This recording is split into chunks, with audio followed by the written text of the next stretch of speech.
Hey everyone, and welcome. Have you ever wanted to just zip across Europe and soak up some of its most incredible, most surprising facts? Well, you are in the perfect place. Let's jump right into this express tour. I hope so, because we are about to cover a ton of ground. We're talking everything from legendary giants to the tiniest of nations, and we're going to do it all in just a few minutes. So, you might want to buckle up. First up, let's talk about a continent of unbelievable contrasts. I mean, especially when it comes to size. You've got these absolute giants, and then you have these miniature marvels, sometimes living practically right next to each other. That's right, our first giant is a total global superstar, France.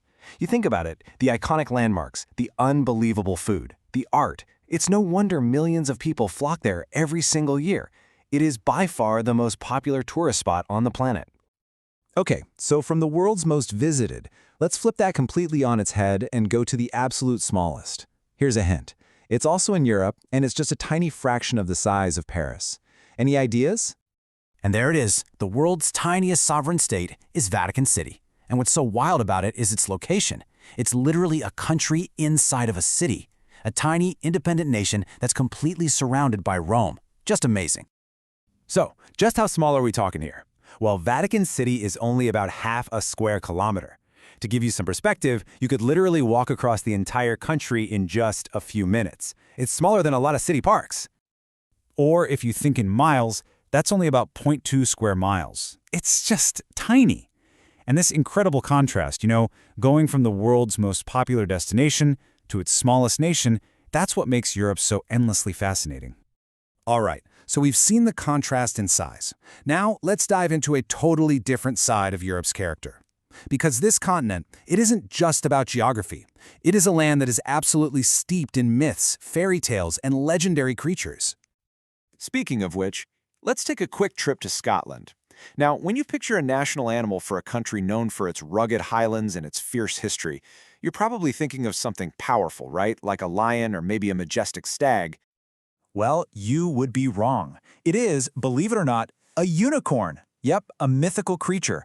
The Scots chose it way back in the 15th century to symbolize purity, innocence, and power. How cool is that?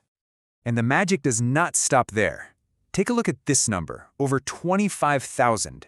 What is that? Well, that's how many castles there are in Germany. From those stunning fairy tale castles that inspire Disney movies to these huge, imposing fortresses. It's like a real-life storybook kingdom. And of course, we can't talk about myth and magic without giving a shout-out to Iceland.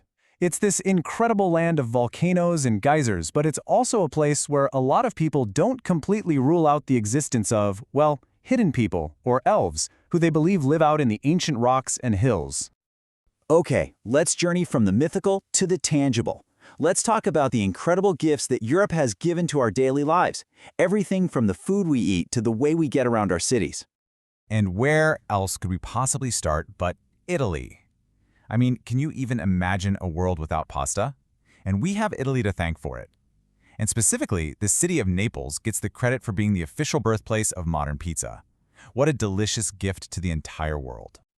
Now, let's talk about another world first. If you've ever been to London, you've almost certainly heard people talk about the Tube. Well, that's not just a cute nickname. It's the London Underground, and it was a true pioneer in public transport. And this really shows you just how much of a pioneer it was. It opened way back in 1863. Think about that. It was the very first underground railway system of its kind on the entire planet, and it's still a vital part of the city today, carrying millions of people every single day. All right, for our final leg of the tour, let's zoom out a bit. We're going to look at some facts that connect Europe to the rest of the world in some really surprising ways, and might even challenge how you look at the map. Here's a connection that's just heartwarming. You know the global figure of Santa Claus? Well, he wasn't originally from the North Pole. The whole legend is actually based on a real person, Saint Nicholas, who was a really kind bishop back in the 4th century. And he lived in a region that's now part of modern-day Turkey. And now for our final kind of mind-bending fact. We always talk about Europe and Asia like they're two totally separate continents, right? But geologically speaking, they're not. They are one gigantic, continuous piece of land that scientists call Eurasia. The split is really more about culture and history than it is about actual geography. So that leaves us with one last thought.